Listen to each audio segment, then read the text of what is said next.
My twin spent 3 months pretending to be me, maxed out credit cards in my name, left taunting notes after breaking in, then showed up with a lawyer demanding I owe her. So I pulled an Uno reverse in the most devastating way possible. My twin sister was better than me at everything, and she made sure we all knew it. It all started with a scoop of ice cream when we were 6 years old. I had chosen the rainbow sherbet, while she chose mint chocolate chip. Mine tasted like vomit that had been dipped in a toilet filled with diarrhea, and I threw it out straight away. Meanwhile, hers tasted amazing. "Good job!" our parents yelled. "We always knew you were the better twin." They laughed like it was a joke, but I knew it wasn't. Fast forward to 9th grade, when we had our first set of finals. Vanessa had gone on and on about how studying was a waste of time and she'll only be young once. Well, I was studying in my room at 2 a.m. when she burst through the door looking for a charger. As soon as she saw me in front of my open textbook, she froze and stood like a deer caught in headlights. "You're studying? What the F?" I just rolled my eyes and shut the door. Over the next few days, Vanessa was practically glued to the books. At first, I was happy for her, until the results came out. I didn't even have to ask what she got, because she came running up to me and waved the piece of paper in my face. "Haha, you fat bitch, I got an A+.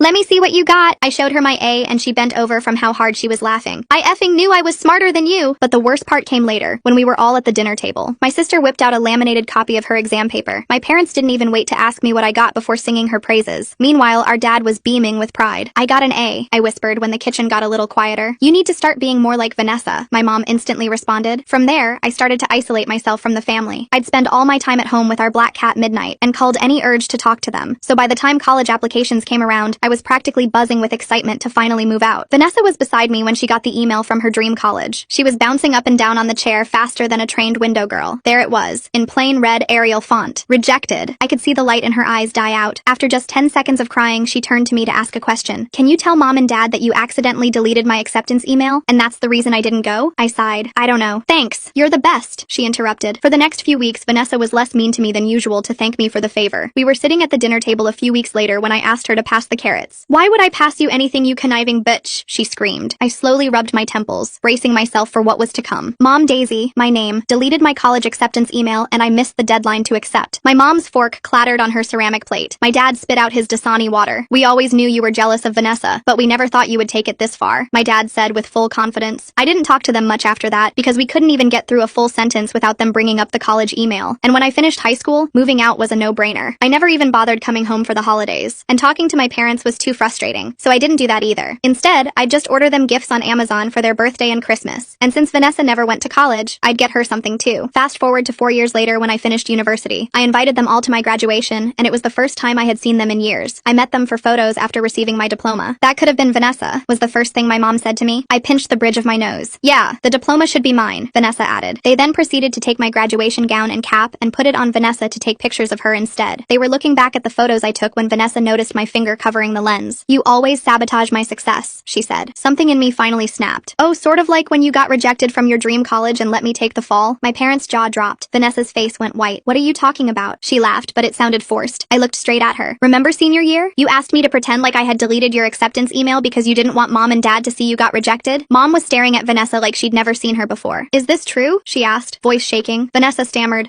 Well, not really, but kinda, I guess you could say." She was then cut off by my dad walking over and giving me a hug before whispering, "I'm sorry." I gently pushed him off me, grabbed my gown, and drove back to my dorm. Good riddance. The next day, I went to check my bank account to see if I could pay to get my graduation gown ironed, and that's when I saw it. My account had been drained on useless shite. $213 at the Container Store, $370 at Chuck E. Cheese. Anger boiled my blood. I instantly knew Vanessa was behind it. I scrolled through the transactions, each one making my stomach drop further. The dates went back 3 months. 3 whole months of her bleeding me dry while I was too busy with finals to notice. My hands shook as I grabbed my phone and called the bank. The representative put me on hold for what felt like hours. I paced around my tiny dorm room, stepping over graduation decorations I'd never gotten to use. When she finally came back, her voice was apologetic, but firm. They needed proof the transactions weren't authorized. Without it, I was stuck. I hung up and immediately started changing all my passwords. Amazon, Netflix, everything. Then it hit me. We'd shared an Amazon Prime account back in high school. She must have saved my card information from when I'd let her order something years ago. My phone buzzed. A text from Vanessa. "You embarrassed me at your graduation. Consider this payment for emotional damages." I screenshot it immediately. Then another text came through. "Mom and dad agree you owe me." My fingers flew across the keyboard, logging into my bank app to freeze all my cards. The damage was already done, but at least she couldn't take any more. I started a fraud report online, uploading the screenshot as evidence. Chuck E. Cheese. That transaction stood out like a sore thumb. Vanessa didn't have kids, and neither did any of our cousins. I called the location, pretending to be checking on a birthday party reservation. The manager was helpful, confirming they had security footage from that date. I drove there immediately. The manager, a tired-looking woman named Victi, pulled up the footage on her ancient computer. There was Vanessa, Vanessa, clear as day, using my card at the register. She was buying pizza and tokens with some friends I didn't recognize. Victi let me record the screen with my phone after I explained the situation. Back in my car, I checked my email. 3 new messages from my parents. I didn't even open them. I knew what they'd say. It was always the same story. Vanessa was the victim. I was the villain. My phone rang. Mom. I let it go to voicemail, then listened to the message. Daisy, you need to apologize to your sister. She's been crying all day. You've ruined her mental health with your lies. Call us back immediately. Another call came through. Dad this time. I declined it and blocked both their numbers temporarily. I needed space to think. The next morning, I woke up to pounding on my door. My roommate had already left for summer break, so I was alone. I checked through the peephole but saw nobody. When I opened the door, there was a pile of mail that had been shoved under. Credit card rejection letters. All addressed to me. All for cards I'd never applied for. My blood ran cold as I ripped them open. 5 different companies. All applications submitted in the last week. All using my social security number. I called each company, my voice getting more frantic with each conversation. 2 cards had actually been approved before the others caught the fraud. Both maxed out within days. Designer handbags, shoes, jewelry, thousands of dollars of debt in my name. I set up fraud alerts on all 3 credit bureaus, but the damage was spreading. While on hold with Experian, I opened Instagram. Vanessa had created a new account. Vanessa's Closet. Authentic designer goods. She was selling everything she'd bought with my stolen identity. I created a fake account and messaged her, pretending to be interested in a Louis Vuitton bag. She responded immediately with payment details and pickup information, her apartment address. Screenshots of everything went straight into my evidence folder. That afternoon, I heard voices in the hallway. Familiar voices. I looked through the peephole to see my parents and Vanessa walking toward my door. How did they even get into the building? They knocked, and I stayed silent, recording on my phone through the door crack. We know you're in there, Mom called out. The RA let us in. Open up. I cracked the door but kept the chain on. What do you want? Dad held up a folder. Vanessa's lawyer drew up some papers. You just need to sign saying you authorized all the purchases. Are you insane? I couldn't help but laugh. Vanessa pushed forward. Just sign the papers, Daisy. This is getting ridiculous. You stole my identity. I didn't steal anything, she screamed. You owe me. You've always had everything handed to you. Handed to me? I worked for everything while I got rejected from college? While you rubbed your success in my face? I deserve compensation. I took what was mine. I kept recording, my phone hidden behind the door. Mom tried to calm her down, but Vanessa was on a roll. 4 years. 4 years you were gone living your perfect college life while I was stuck here. So yeah, I used your stupid card. You can afford it with your fancy degree. Vanessa! Dad tried to stop her, but she kept going. What's a few $1,000s to Miss Perfect? You probably didn't even notice until now. I slowly closed the door in their faces and immediately saved the recording to 3 different cloud services. Their pounding and yelling continued for another 10 minutes before security finally showed up. That evening, I met with my friend Nicholas from law school. He'd graduated a year before me and was working at a small firm downtown. Over coffee, I showed him everything. This is serious identity theft, he said, drafting cease and desist letters on his laptop. You need to file police reports immediately. We spent the next 2 hours preparing documentation. Nicholas offered to represent me pro bono, furious that someone would do this to a friend. By the time we finished, I had a stack of official letters ready to send. The next morning, I woke up to 17 missed calls from my boss. My stomach dropped as I called him back. Daisy, thank God. We got a call yesterday saying you were quitting effective immediately. I figured something was off since you just graduated, but HR was ready to process it. My hands trembled. I never called. I'm not quitting. I figured as much. The person calling didn't sound professional at all. Kept ranting about how you didn't deserve the job. Can you come in today to sort this out with HR? I drove to the office in my pajamas, not even bothering to change. The HR manager, Klaus, pulled up the phone records. The call had come from Vanessa's cell number. She hadn't even tried to hide it. We'll need you to file a formal complaint, Klaus said. This is serious. Someone impersonating an employee to damage their career? We've never seen anything like this. I spent 3 hours in that office, filling out forms and giving statements. They assured me my job was safe, but I could see the concern in their eyes. What kind of family drama was I bringing to their company? On my drive home, my phone buzzed with a Facebook notification. My ex-boyfriend from sophomore year, Cole, had messaged me. Hey, this is weird, but I think someone is pretending to be you on a dating app. They're asking really strange questions about your personal life. Thought you should know. My heart sank. I called him immediately. Cole, what kind of questions? Like, really specific stuff about your routines, where you keep important documents, if you have any compromising photos from college. I knew it wasn't you because the grammar was all wrong. I explained the situation, and Cole agreed to play along to help me gather evidence. Within an hour, fake Daisy had sent him dozens of messages trying to dig up dirt for blackmail. That night, I installed a security camera in my dorm room and changed my locks. The building manager wasn't happy about it, but when I explained the situation, he made an exception. I also ordered a small safe for my important documents. 2 days later, I came back from grocery shopping to find my door slightly open. The new lock had been picked. Inside, my room was ransacked. Drawers pulled out, papers everywhere. My passport and birth certificate were gone from my desk drawer, but they'd missed the camera. I pulled up the footage on my phone. There was Vanessa, clear as day, using a key to enter. A key only my parents had. She spent 20 minutes going through everything, taking photos of my bank statements, stealing documents. She even left little notes around the room. You can't hide from family, on my mirror. Give up, on my laptop screen. I called the police immediately. Officer O. Victoria took my statement while her partner dusted for fingerprints. They were particularly interested in the security footage. This is breaking and entering, theft, and identity fraud, she said. With all this evidence, we can definitely move forward with charges. While waiting for the police report, I read reached out to Vanessa's high school best friend Vita on Facebook. We'd been friendly back in the day, and she'd always seemed to see through Vanessa's act. Vita called me within minutes. "Oh my god, Daisy, I've been waiting for someone to finally stand up to her. She did this to her college roommate too. Stole her credit card and ran up charges, then convinced everyone the roommate was lying. Would you be willing to make a statement?" "Absolutely. I have text messages where she bragged about it. She thought it was hilarious." Over the next week, I built my case methodically. Bank records, security footage, witness statements, the recording of her confession. My lawyer friend Nicholas helped me organize everything into a comprehensive file. Then Vanessa made a mistake. She panicked. She called me from an unknown number, and I recorded the call. "Daisy, let's work this out. I'll return your documents and pay back some of the money if you drop everything." "Some of the money? I mean, I can't return the stuff I already sold, but I'll give you like half. That's fair, right? Fair? You stole my identity, Vanessa. You stole my life," she screamed. "You got to go to college, get a degree, move away. I was stuck here being compared to you every single day. That's not my fault." "Yes, it is. Everything is your fault. Mom and Dad only cared about your achievements. Daisy's doing so well in school. Daisy got another internship. What about me? You could have gone to community college, gotten a job, done something with your life instead of stealing mine." She hung up. The next day, my social media exploded. Vanessa had posted on every platform, tagging mutual friends, distant relatives, everyone. According to her posts, I was mentally unstable, had attacked her at graduation, was making up lies about theft because I was jealous of her. Some people believed her. I got messages asking if I was okay, suggesting therapy, wondering why I would make up such horrible accusations about my own sister. So I posted my own response. The security footage, the bank records, the screenshots, the credit reports, everything. The tide turned instantly. Comments poured in expressing shock, anger, disbelief that Vanessa could do something like this. Several people messaged me privately, sharing their own stories of her theft and manipulation. My phone rang. "Mom." I almost didn't answer, but something made me pick up. "Daisy." Her voice was small, broken. "We saw everything. The footage, the evidence. We didn't know. You didn't want to know. Can you come over, please? Your father and I, we need to talk to you, to apologize, to make this right." I drove to my childhood home for the first time in years. The house looked exactly the same, but somehow smaller. Mom opened the door with red-rimmed eyes. Dad sat at the kitchen table looking older than I remembered. The security footage played on loop on Dad's laptop. They'd watched it over and over, trying to understand how they'd missed this. "We failed you," Dad said simply. "We failed both of you, but especially you." Vanessa was there too, sitting in the corner like a scolded child. She wouldn't meet my eyes. "Tell her," Mom said firmly. "Tell her everything." And Vanessa did. How the resentment had built over the years. How every achievement of mine felt like a personal attack. How she'd convinced herself she deserved compensation for her pain. How it started small, just a few Amazon purchases, then spiraled out of control. "I was so angry," she whispered. "You got to leave. You got to become someone new. I was stuck being the failure twin." "You were never a failure," I said. "You chose to be. Every time you had an opportunity, you chose the easy way out. And when that didn't work, you chose to steal from me." The police reports were filed. The credit card companies launched their investigations. With all the evidence, my fraud claims were approved one by one. The money started returning to my account. Vanessa was charged with identity theft, breaking and entering, and fraud. Her lawyer negotiated a plea deal, community service and probation, mandated therapy. She had to pay restitution for everything she'd stolen. But more importantly, the truth was finally out. Family therapy started 3 weeks later. It was awkward, painful, full of tears and accusations. Years of favoritism, manipulation, and enabling behaviors were unpacked in that beige office. "I always thought I was helping," Mom admitted during one session. "I thought if I praised Vanessa more, she'd gain confidence. I didn't realize I was creating a monster and destroying another daughter in the process," the therapist added gently. Vanessa's individual therapy revealed deeper issues: anxiety, depression, a personality disorder that made her feel entitled to what others had. It didn't excuse her actions, but it explained them. Slowly, painfully, we rebuilt. Not the family we'd been, but something new. Something with boundaries, accountability, and truth. Vanessa got a job, started community college, began making her own life instead of trying to steal mine. I kept my distance at first, showing up for therapy, but nothing more. Trust, once shattered, takes time to rebuild. But gradually, I saw changes. Real changes. Vanessa apologizing without expecting forgiveness. My parents calling to ask about my life without comparing me to anyone. Family dinners where my achievements were celebrated instead of dismissed. It wasn't perfect. Some days were harder than others. Some relatives still believed I'd overreacted. Some friends chose sides. But for the first time in my life, I felt free. Free from the toxic dynamics that had defined my childhood. Free from the constant comparisons and manipulations. Free to be myself without apology or explanation. The girl who'd been told she was less than, who'd been blamed for her sister's failures, who'd had her success stolen and twisted, was finally standing in her own truth. And that truth had set us all free. The bank representative's voice crackled through my phone as I sat cross-legged on my dorm room floor, surrounded by printed statements and highlighted transactions. She explained the fraud investigation process while I furiously scribbled notes. The screenshot of Vanessa's confession text helped, but they needed more concrete evidence linking her to the unauthorized purchases. After hanging up, I methodically went through every transaction. The Container Store purchase happened during my organic chemistry final. Chuck E. Cheese was the day after my thesis presentation. Each charge coincided with moments when I'd been too overwhelmed to check my accounts. My laptop dinged with a new email notification. Another credit card rejection letter, this time forwarded digitally. My hands trembled as I opened it. Capital One, application submitted yesterday. Same social security number number, different address, Vanessa's apartment. I immediately called Capital One's fraud department. The representative confirmed 5 more applications had been submitted to various banks over the past week. My stomach churned as she listed them off. Some had been flagged as suspicious, but 2 had already been approved and cards expedited to Vanessa's address. While still on the phone, I logged into Credit Karma. My credit score had plummeted 150 points. Years of careful financial management destroyed in days. The representative walked me through placing fraud alerts, but warned that damage already done would take months to repair. My dorm room suddenly felt suffocating. I needed air, needed to think. Grabbing my evidence folder, I headed to the campus library. The walk cleared my head enough to formulate a plan. First, I needed to document everything meticulously. Second, I had to prevent further damage. Third, gather enough evidence to stop Vanessa permanently. The library was nearly empty, summer session meaning fewer students around. I commandeered a study room and spread out my materials, bank statements, screenshots, rejection letters. The pattern became clearer with everything laid out. Vanessa had been testing the waters for months with small Amazon purchases before escalating to the credit card fraud. My phone vibrated. Unknown number. I almost ignored it, then remembered I'd blocked my parents. Sure enough, Mom's voice filled my ear when I answered. Daisy, this is ridiculous. Your sister is distraught. She says you're making things up because you're jealous of her new business venture. New business venture? I couldn't hide my disbelief. She started selling designer goods online. Very entrepreneurial. Unlike someone who just throws accusations around. I hung up without responding. Opening Instagram, I searched for Vanessa's new account. There it was. Vanessa's Closet. Posted just hours ago were photos of designer handbags, shoes, and jewelry. All purchased with my stolen identity. The prices were marked up significantly from retail. Creating a fake account took minutes. I messaged about a Gucci bag, playing the part of an eager buyer. Vanessa responded almost immediately with payment instructions and pickup details. Her apartment address, cash only, available tomorrow afternoon. I screenshot everything. The next morning arrived with more chaos. My email inbox contained 3 more credit card rejections and 1 approval. Discover had somehow approved a card with a $5,000 limit despite the fraud alerts. I called them immediately, but the card had already been maxed out and closed within hours of approval. I drove to Chuck E. Cheese hoping to catch the manager, Victi, during a slow period. The restaurant smelled of pizza grease and industrial cleaner. Victi remembered me from my previous call and was surprisingly helpful. She pulled up the security footage on the ancient computer system, showing Vanessa clear as day using my debit card. Can I get a copy of this? I asked, trying to keep desperation out of my voice. Victi glanced around nervously. We're not supposed to, but she pulled out her phone. Record the screen. I'll pretend I didn't see. I thanked her profusely, making sure to capture Vanessa's face clearly in the footage. She was laughing with friends, swiping my card like it was nothing. The timestamp matched perfectly with my bank statement. Back in my car, I noticed several missed calls from an unknown number. The voicemail made my blood freeze. It was my boss. Daisy, we received a concerning call about you today. Please contact HR immediately. My hands shook as I called the HR department. Klaus answered on the second ring, his voice professional but concerned. Someone called claiming to be you, saying you needed to quit immediately due to mental health issues. The caller was quite graphic about your supposed breakdown. That wasn't me, I managed to say through gritted teeth. We figured as much. The caller kept ranting about how you didn't deserve the position. Can you come in to file a report? I drove straight to the office, not caring that I was wearing yesterday's clothes. Klaus had already pulled the phone records. The number belonged to Vanessa's cell phone. She hadn't even tried to mask it. This is serious harassment, Klaus said, typing up the incident report. We'll need documentation for our legal department. 3 hours later, I finally left the office with assurances my job was safe, but the damage to my professional reputation worried me. What if Vanessa contacted other potential employers? My phone buzzed with a Facebook message. Cole, my ex from sophomore year, had sent a screenshot. Someone using my photos had matched with him on a dating app, asking invasive questions about my college years. I called him immediately. What kind of questions? Where you lived, who your roommates were, if you had any embarrassing photos or stories. I knew it wasn't you because they kept calling me the wrong name. We devised a plan. Cole would play along, gathering evidence while I documented everything. Within hours, fake me had sent dozens of messages trying to extract blackmail material. The grammar was atrocious. Clearly Vanessa's writing style. That evening, I invested in security upgrades. A camera for my dorm room, new locks, a small safe for important documents. The building manager initially protested but relented after I explained the situation. I also changed every password I could think of, using a password manager to generate complex combinations. 2 days passed in relative quiet. I used the time to organize evidence, file police reports, and work with Nicholas on legal documentation. He'd drawn up cease and desist letters and helped me understand my options for pressing charges. Then I came home to find my door ajar. My new lock had been picked, the door frame showing fresh scratches. Inside, chaos. Drawers emptied, papers scattered, personal items rifled through. My passport and birth certificate, which I'd stupidly left in my desk drawer, were gone, but the camera had caught everything. I pulled up the footage on my phone, my anger building with each second. Vanessa entered using a key, one only my parents had. She spent 20 minutes ransacking my room, photographing financial documents, stealing identification papers. She even paused to leave notes. You can't escape family, taped to my mirror. Give up, stuck to my laptop. I called 911 immediately. Officer O. Victoria arrived within 30 minutes, her partner beginning to dust for fingerprints while she took my statement. This is breaking and entering, theft, and identity fraud, she said, watching the security footage. With evidence this clear, we can definitely press charges. While waiting for the police report, I remembered Vita, Vanessa's high school best friend. We'd been friendly enough, and she'd always seemed to see through Vanessa's manipulations. I found her on Facebook and sent a message. Her Her response came quickly. OMG Daisy, I've been waiting for someone to finally call her out. Can I call you? Within minutes, Vita was spilling years of witnessed manipulation. She did this to her freshman roommate too. Stole her credit card, ran up hundreds in charges, then convinced everyone the roommate was lying. I have screenshots of her bragging about it. Would you make an official statement? Absolutely. I'm tired of watching her hurt people. Over the following days, I built my case methodically. Bank records showing unauthorized transactions, security footage from multiple locations, witness statements from Vita and others who'd come forward, the recording of Vanessa's confession through my door. Nicholas helped organize everything into a comprehensive legal file. My phone rang constantly. Unknown numbers I assumed were my parents. I let them all go to voicemail, focusing on damage control. Each credit bureau now had extensive fraud alerts. My bank issued new cards with enhanced security. My employer documented the harassment for potential legal action. Then Vanessa panicked. The call came from an unknown number late one evening. I almost didn't answer, but something made me hit record first. Daisy, we need to talk. This has gone too far. You broke into my room, Vanessa. I was looking for something that belonged to me. What could possibly belong to you in my dorm room? She paused, clearly not expecting the question. Look, let's make a deal. I'll return your documents and pay back some of the money if you drop all this. Some of the money? I can't return what I already sold, but I'll give you half of what I made. That's fair. Fair? You stole my identity. You tried to get me fired. You're destroying my credit. You destroyed my life. Her composure cracked completely. You got everything. College, freedom, a future. I was stuck here being reminded every day that I wasn't you. So you decided to steal my life instead of building your own? I deserved compensation. 4 years of being compared to perfect Daisy. 4 years of, why can't you be more like your sister? You owe me. I owe you nothing. You made your choices. My choices? I didn't choose to be rejected from college. I didn't choose to be the failure twin. You chose to lie about it. You chose to blame me. You chose to steal from me instead of taking responsibility. She hung up, but I had everything recorded. The next morning, my social media exploded. Vanessa had posted across every platform, tagging mutual friends, distant relatives, everyone we'd ever known. According to her posts, I was mentally unstable, jealous of her success, making up elaborate lies because I couldn't handle her entrepreneurial achievements. Some people believed her. Messages poured in asking if I was okay, suggesting therapy, wondering why I would fabricate such accusations. Others who knew us better expressed doubt, but Vanessa had always been convincing. So I fought back with truth. I created a comprehensive post with evidence. The security footage of her breaking into my room, bank statements showing unauthorized charges, screenshots of her selling stolen goods, the credit reports showing fraudulent applications. Everything laid out chronologically and clearly. The response was immediate. Comments flooded in expressing shock, anger, disbelief. Several people messaged privately sharing their own experiences with Vanessa's theft and manipulation. Former classmates, co-workers, even extended family members she'd scammed over the years. My phone rang. Mom. I stared at the screen, debating. Finally, I answered. Daisy. Her voice sounded different, smaller. We saw your post. The video. Is